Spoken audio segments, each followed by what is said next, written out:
جب بتایا گیا تو انہوں نے اس کو قلیل گمان کیا، یعنی وہ یہ سمجھ رہے تھے کہ بہت زیادہ سختی، ریاضت اور مجاہدے ہوں گے، حالانکہ سرکار کا عمل بڑا نارمل سا تھا، روزے بھی رکھ رہے ہیں، افطار بھی کر رہے ہیں، جیسے ایک دن روزہ رکھ لیا، 2-4 دن تک کچھ نہیں، جیسے سرکار ہر مہینے کی 13، 14، 15 کو روزے رکھتے تھے، یہ بھی ایک سنت ہے، پیر کو، جمعرات کو بھی روزہ رکھنا ثابت ہے، باقی دن افطار بھی فرمایا کرتے تھے۔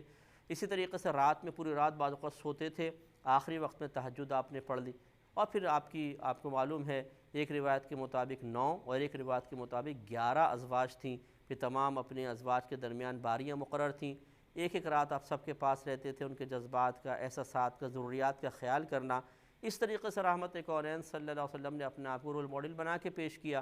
تو ان صحابہ نے سمجھا کہ بہت زیادہ عمل کر رہے ہوں گے، لیکن جب یہ نظر آیا تو وہ قلیل گمان کیا، لیکن پھر آپس میں کہنے لگے کہ آپ تو اللہ کے نبی ہیں اور اللہ تبارک و تعالیٰ نے تو آپ سے مغفرت کے وعدے فرما لیے ہیں، تو آپ کے لیے تو تھوڑا سا عمل بھی بہت ہے، لیکن ہمارے سے تو ایسا وعدہ نہیں ہے، تو ہمیں زیادہ عمل کرنا چاہیے۔ اب ان تینوں نے یہ کہا، ایک نے کہا کہ میں ہر رات اٹھ کے نمازیں پڑھتا رہوں گا، دوسرے صحابی کہنے لگے کہ میں ہمیشہ روزہ رکھوں گا، کوئی افطاری نہیں کروں گا، یعنی کوئی ناغہ نہیں کروں گا، دن نہیں چھوڑوں گا روزے سے، اور تیسرے صحابی نے فرمایا کہ میں عورتوں سے جدا رہوں گا، نکاح نہیں کروں گا۔ جب رحمت کونین صلی اللہ علیہ وسلم تشریف لائے، یہ چلے گئے، واپس آئے، سرکار آئے تشریف لا کے جب سنا کہ ایسا ایسا کہا ہے تو جلال میں آ گئے، اور ان کے پاس گئے اور فرمایا تم نے ایسا ایسا کہا ہے، اور پھر فرمایا کہ خدا کی قسم میں تم میں سب سے زیادہ اللہ کا خوف رکھنے والا ہوں، اور تم میں سب سے زیادہ تقوی والا ہوں، اللہ تعالیٰ کے لیے تقوی اختیار کرنے والا ہوں، لیکن اس کے باوجود میں روزے بھی رکھتا ہوں، افطار بھی کرتا ہوں، میں رات کو سوتا بھی ہوں، اور میں نماز بھی پڑھتا ہوں،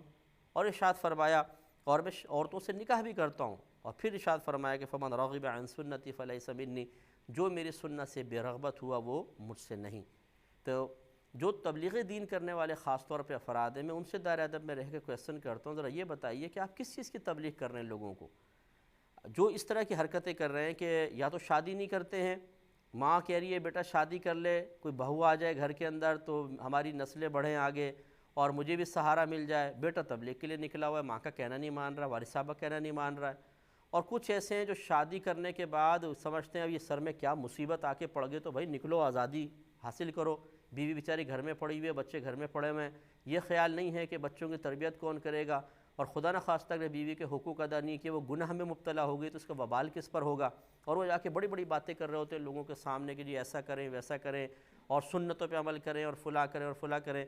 تو ان کو یہ سوچنا چاہیے کہ سرکار نے ارشاد فرمایا کہ جو میری سنت سے بے رغبت ہوا وہ مجھ سے نہیں ہے۔ سورہ نساء آیت نمبر 3 میں اللہ تعالیٰ نے نکاح کا حکم ارشاد فرمایا اور عورتوں کی تعداد شادی کی بیان فرمائی۔ ارشاد ہوتا ہے کہ فَانْكِحُوا مَا طَابَ لَكُم مِّنَ النِّسَاءِ مَثْنَىٰ وَثُلَاثَ وَرُبَاعَ۔ اللہ تعالیٰ فرماتا ہے کہ تم ان عورتوں سے نکاح کرو جو بھی تمہیں اچھی لگے، مثنا و ثلاثہ و رباع، 2 سے، 3 سے، 4 سے، یعنی 2 بھی کر سکتے ہو، ایک تو کر ہی سکتا ہے آدمی، 2 بھی کر سکتے ہو، 3 بھی کر سکتے ہو، 4 بھی کر سکتے ہو۔ گویا کہ ایک لمٹ بیان فرما دی کہ 4 عورتوں تک سے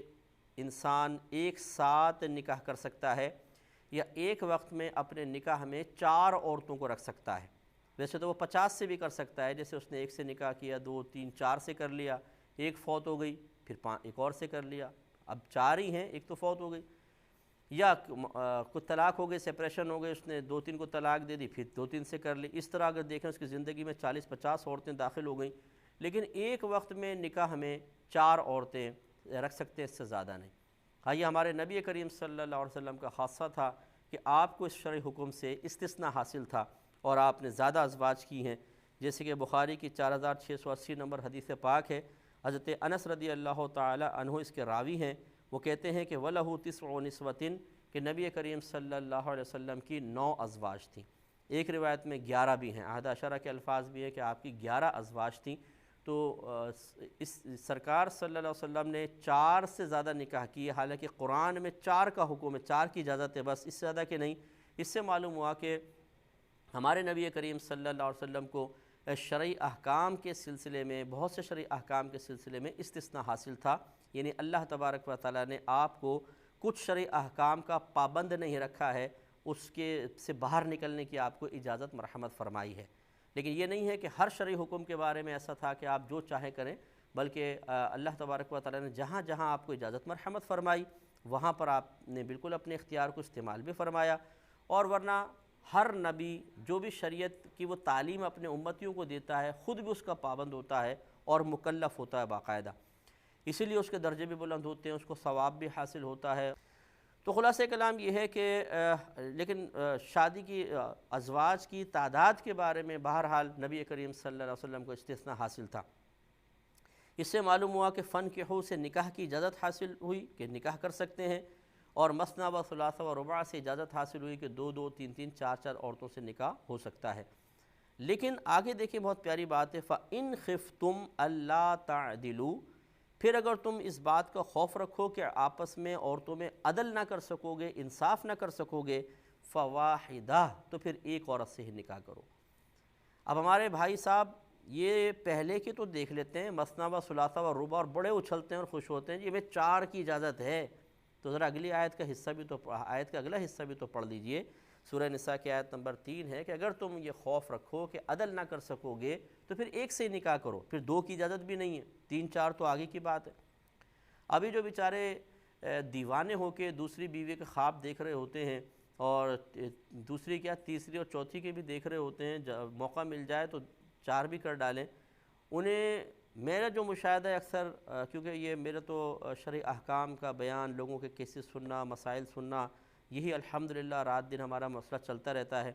تو ہم نے دیکھا ہے کہ 2 شادیاں کرنے والے، 3 شادیاں کرنے والے جو لوگ ہیں، انہیں یہی نہیں پتہ ہوتا کہ بیویوں کے اندر عدل و انصاف کیسے قائم کرنا ہے، یعنی شرعی حکم کچھ نہیں سیکھا ہوتا، شرعی احکام سے کوسوں دور پڑے ہوئے ہیں، بس بیویاں جمع کرنے کا شوق ہے، ایک کے بعد دوسری، دوسری کے بعد تیسری۔ ارے بھائی جان، آپ کو اگر مثنیٰ و ثلاثہ و رباع کے ذریعے اجازت دی گئی ہے تو پھر آگے بھی اللہ نے فرمایا ہے کہ اگر تم عدل و انصاف نہ کر سکو تو ایک سے نکاح کرو۔ تو وہ یہ نہیں دیکھتے کہ اب میں عدل کر پا رہا ہوں کہ نہیں، اور اتنی غلط پھر رویہ اختیار کرتے ہیں کہ پہلی بیوی سے بچے بھی ہیں، بیوی ہے لڑ جھگڑ کے یا چپکے سے دوسری شادی کر لی، اب جب وہ پہلی بیوی کو پتہ چلا اور وہ کھڑی ہوئی سلطان راہی بن کے گھنڈاسا لے کر، تو پھر وہ ڈر کے خوف زدہ ہو کے دوسری کو چھوڑ دیا، اس کی زندگی خراب کی، اور یا پھر پہلی کو چھوڑ دیتے ہیں دوسری کے ساتھ چلے جاتے ہیں، ایسا بھی ہوا ہے، پوری زندگی چھوڑ کے چلے گئے ہیں، 20 سال عورت نے خود اپنے بچوں کو سنبھالا ہے، تعلیم دی ہے، ان کو جوان کیا ہے۔ ایسے بھی کیسز ہمارے سامنے آئے کہ جب بچے جوان ہو گئے سب کچھ، وہ دوسری نے دھکا دے کے باہر نکال دیا آخری وقت میں، تو وہ پہلے والوں کے پاس آ گئے، جی مجھے رکھ لو۔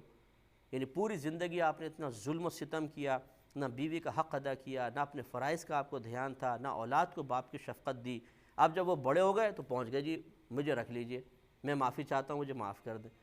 تو اب بہرحال اچھا سلوک تو کرنے کا ہی حکم ہے، اور ایسے ہم جو بہنیں ہیں، ایسے بچے ہیں، ان کو ہمارا مشورہ تو یہ ہوگا کہ بہرحال وہ باپ ہے، اس کو قبول کریں اور اس کی خدمت کریں اور اس کا بدلہ اللہ تعالیٰ سے ہی چاہیں۔ لیکن یہ خود اس آدمی کو سوچنا چاہیے کہ تم نے جب اپنی نفسانی خواہش کی تکمیل کا موقع آیا تو تم نے کیا ان کے ساتھ ظلم و ستم کیا، اب تم معصوم بن کے ان کے قدموں میں آ کے گر گئے، بری بات ہے، بہت بری بات ہے، ایسا نہیں ہونا چاہیے۔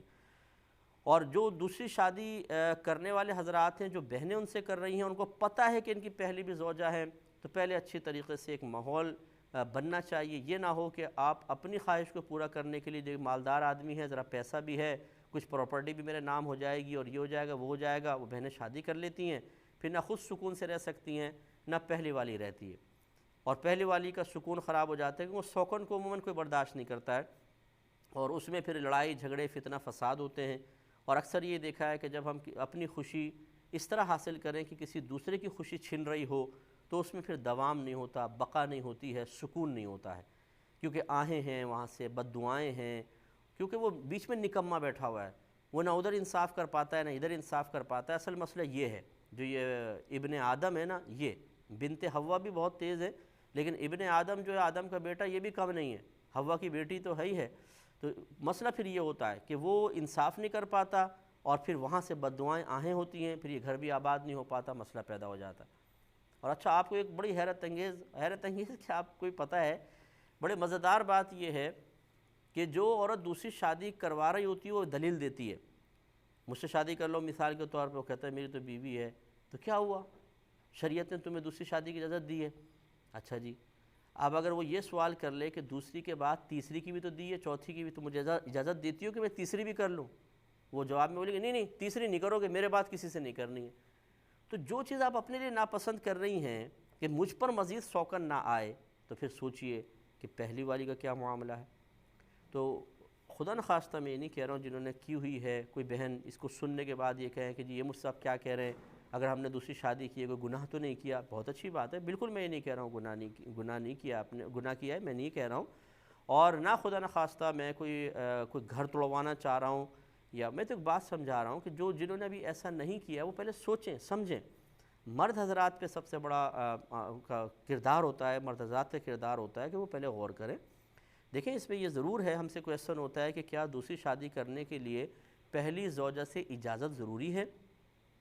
شرعی لحاظ سے تو نہیں ہے، کیونکہ اللہ تعالیٰ نے مطلقاً حکم دیا ہے کہ تم جتنی عورتیں جو تمہیں عورتیں اچھی لگیں ان سے شادی کر سکتے ہو، 2 سے 3 سے 4 سے، اور جب اللہ تبارک و تعالیٰ براہ راست اجازت مرحمت فرما رہا ہے اور اس نے بیچ میں کوئی کنڈیشن ایسی نہیں رکھی ہے کہ پہلی بیوی سے پوچھو، تو ہم یہ تو نہیں کہہ سکتے ہیں کہ پہلی بیوی سے اجازت لینا ضروری ہے۔ لیکن یہ ضرور ہے کہ وہ ایک آپ کا لائف پارٹنر ہے، ایک عورت نے اپنی پوری زندگی آپ کے حوالے کی ہے، اپنے آپ کو حوالے کیا ہے، وہ آپ کی خدمت کر رہی ہے، تو کیا اس کا اتنا بھی حق نہیں ہے کہ اگر آپ ایسا کرنا چاہتے ہیں تو اس کو اعتماد میں لیں؟ یہ بہت ضروری چیز ہے، اس پہ انشاءاللہ مزید کلام کریں گے اپنے نیکسٹ پروگرام میں۔ وآخر دعوانا ان الحمدللہ۔